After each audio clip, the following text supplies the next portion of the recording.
બની વિસ્તારમાં અર્ધ દુષ્કાળ જેવી હાલત જોવા મળી રહી છે। સરાડા વિસ્તારમાં પીવાના પાણીની સમસ્યા ગંભીર બની છે।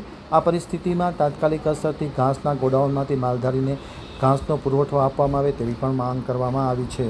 હવે જોઈએ અમારા પ્રતિનિધિ હુસૈન અગરિયાનો એક વિસ્તૃત અહેવાલ। સરાડા ગ્રામ પંચાયત વિસ્તારમાં છેલ્લા 3-4 દિવસથી પીવાના પાણીની ગંભીર સમસ્યા ઊભી થઈ છે।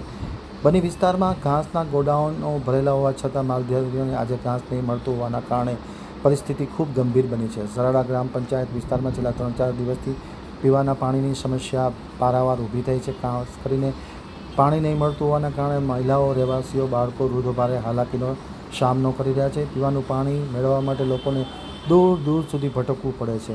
આવી પરિસ્થિતિમાં સરકારેના વન વિભાગે તાત્કાલિક અસરથી બની વિસ્તારમાં જે ઘાસના ગોડાઉનો ભરેલા છે તેમાં માલધારીને તાત્કાલિક અસરથી ઘાસનું વિતરણ કરવા માટે મંજૂરી આપે તે પ્રકારની વ્યવસ્થા કરવાને નિર્ણય કરવા માંગ કરવામાં આવી છે।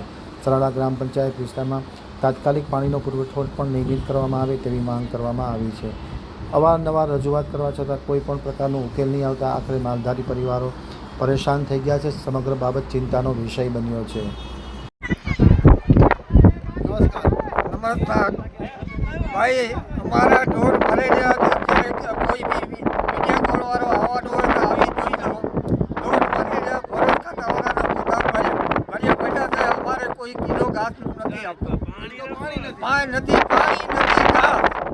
હવે અમારા બધા તરસે ભરી ગયા। હવે બધાનું શું કરવાનું? આ ઢોર તો ગોળ્યા મરી જાય, બસ મરી જાય, પણ હવે બધા તરસે મરે ગયા।